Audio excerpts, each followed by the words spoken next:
99 love ballon. 99 love ballon.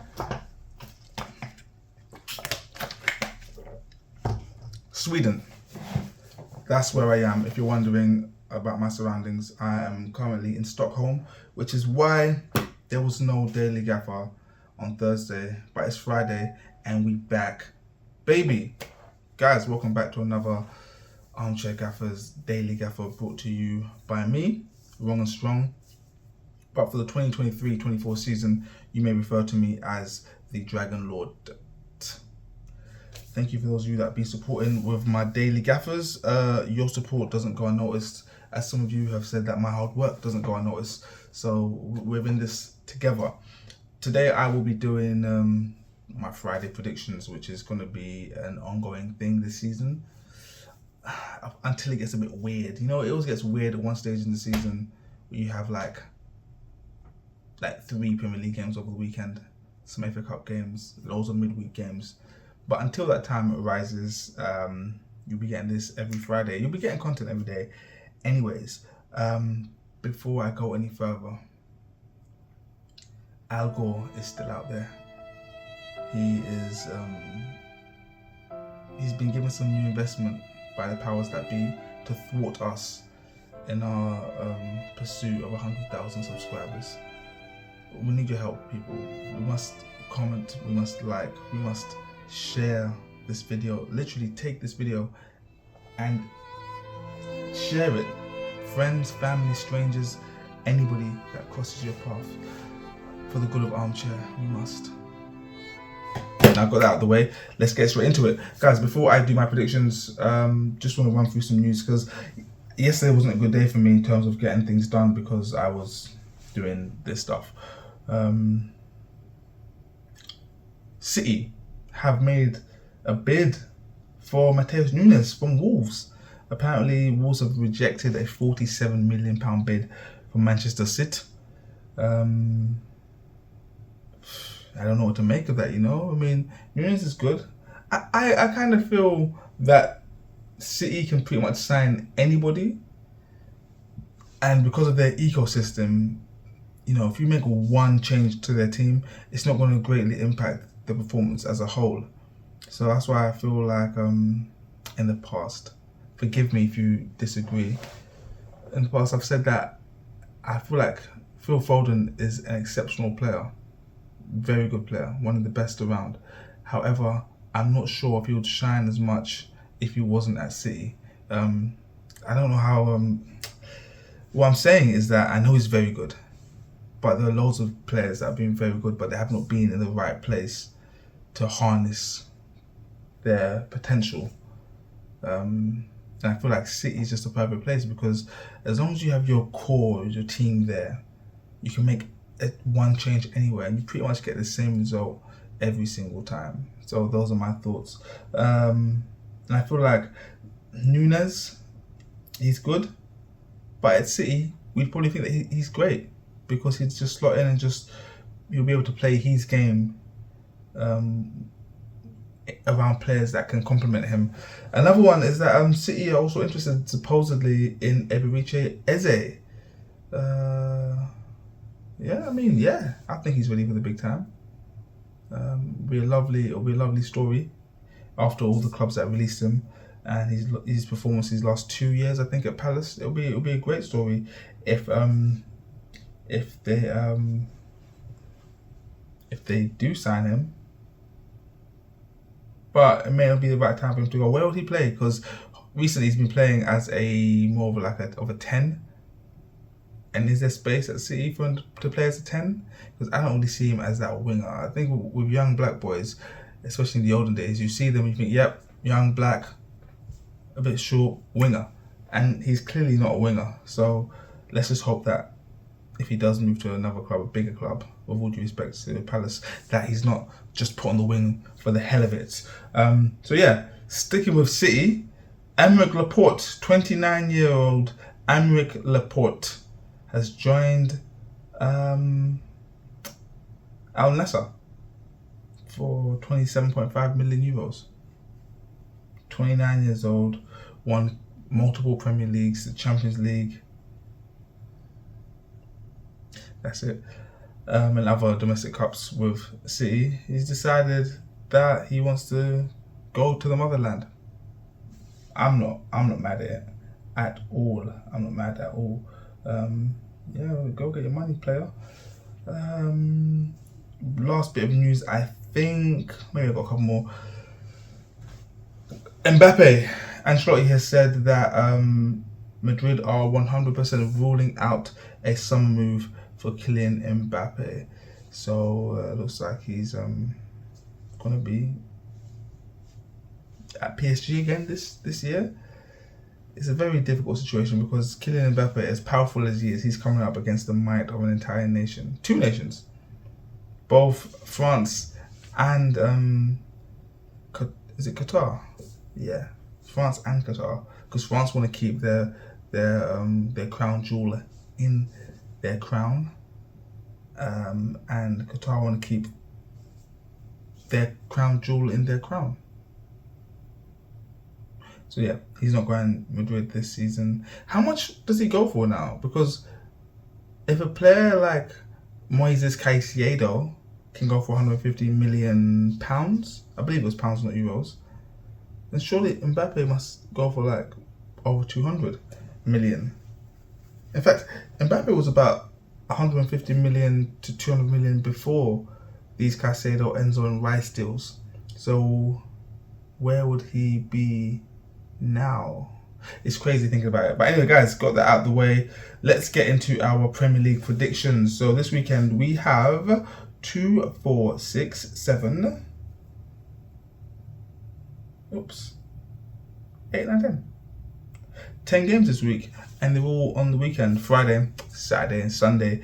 Thank God there are no Monday games. So let's start with the Friday game: Chelsea versus Luton Town at Stamford Bridge. Chelsea are probably the only team right now in the Premier League who go into a game against Luton Town as favourites and also having question marks. Like, if Chelsea were to lose, we wouldn't be surprised. Reece James injured, Mudryk injured. Chelsea medical team, you need to look at yourselves, because this is wild. This is Deontay Wilder. But yeah, I don't see Pelly, Ruddock and Penzu having any impact on this game, or anyone else at Luton Town for that matter. So Chelsea will win this. I don't care what Luton Town do. They can pull out all the stops. My money's on Chelsea. I'm going to write my predictions down for once, actually, because I never write these down. So I'm going to go for a 4-0 Chelsea. Yeah, I don't care. I don't care how bad Chelsea are. Luton Town are more badder. They're a badina. Saturday, we've got 6 fixtures. The early one is AFC Bournemouth versus Tottenham. Never back the early kickoff. So, based on that, I'm going to go for a 1-1 draw. If this game was played at 3 o'clock, I would say Spurs to win it. But the early kickoffs are just always so weird, and it's a home game for Bournemouth, and they want to get some points on the table. So let them give them a chance. One moment, guys. Okay, third game of the weekend. Well, not third game, but anyways, Brentford versus Palace. I think Palace are good. I think Brentford are better, and it's at home, so I'm going to go for a Brentford win. There's no Ivan Toney, and you know what that means. When Brentford play without Ivan Toney, is it Wissa and Mbeumo? One or the other always score. So yeah, I'm going to go for a Brentford win by 2-1. Brentford. I'm writing this down, guys, because if I don't, I won't have any record of my predictions, because I don't watch my videos back. Oh, Everton versus Wolves. 2 woeful teams. Wolves, United are so bad that after that first game of the season against Wolves, we actually thought that Wolves were a good team. But no, they are horrible.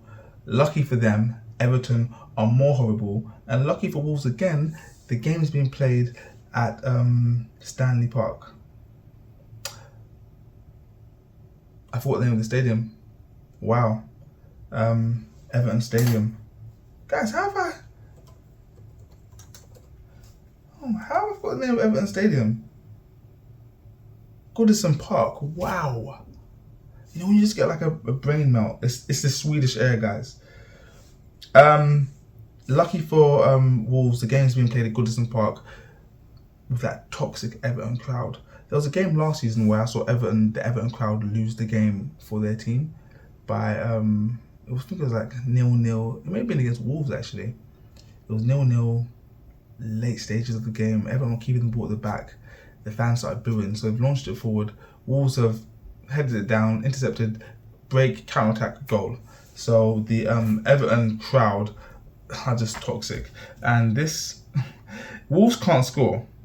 So this is going to be a 1-2. So Wolves are going to win. I'm going for an away win for Wolves. Manchester United versus Nottingham Forest. You people can call me what you like. Say I'm a hater. Say that. Say this and say that. But United are not good. And I keep saying, I've been saying it for ages, guys. It's very dangerous when a team plays badly and wins, because you paper over the cracks. I don't know how many more times I've got to say this, but that's what United have been doing. And now people are seeing it. I've even seen shouts for Eric Seven Hag to go already. But when I say these things, I'm a footballing terrorist. So sometimes I prefer not to speak. 1, 2, 3, 4, 5. 1, 2. Oh, how did I miss Arsenal Fulham? Weird. Arsenal is Fulham at the Emirates. I'm going for 5-0 to Arsenal because it's going to be a sunny day at the Emirates and Leandro Trossard is going to play from the start. Therefore, it's going to be a 5-0 to Arsenal. I'm not going to speak too much about Arsenal because I did do a bit on them already this week, and then there was a live stream about them already. So I don't want to overwhelm my non-Arsenal affiliate subscribers with loads of Arsenal stuff. 1, 2, 3, 4, 5, 6. Oh, and then there's a Chelsea game. So the last game on Saturday, the evening, is Brighton Hove Albion versus West Ham. I think this is a tasty game. In fact, this is my game of the weekend, and I'm going to go for a high-scoring game. And I feel that Brighton's eagerness to score is going to cause this to be a 3-3 draw, because West Ham can punish them, and Mick Antonio is big and strong, PMP, and Gerald Bowen is class. I was on a stream on Never a Foul this week, Monday, and I said that Gerald Bowen's a good winger, and I was laughed at for saying that Gerald Bowen is a good winger, and he'll go to Man City or Liverpool, but I rate him very highly. So I'm going for a 3-3 draw. Brighton versus West Ham. Sunday we have 3 fixtures: Burnley, Aston Villa. Easy win for Villa away. 3-0. I can't see Burnley doing anything. Sheffield United versus Manchester City. Sheffield United at home. That is going to be a walk in the park of a 4-0 for City. I don't know what more you want me to say about that. I said that Brighton West Ham was my game of the weekend, but I've just seen on Sunday evening we have got Newcastle versus Liverpool. I don't think this is going to be a high-scoring game, but I'm going to go for 2-1 Newcastle win. Nope. 2-1 Liverpool. Newcastle are going to choke. Those are my predictions, guys. I may do like a review video to this, since there is no game on. I don't do the Daily Gaff on a Monday because we have our main pod on a Monday, and on Tuesday I was planning to review the Monday game, but there's no Monday game. So Tuesday when I come back, I will be looking over my predictions and seeing where I went wrong, and try and just like shed some light on why I said what I did say. Bit of housekeeping: I will not be on the podcast this week because I'm in a different country. but I'll be back next week. Until then, you guys have been great. I've been the Dragon Lord, and I will see you. I'll see you when we can.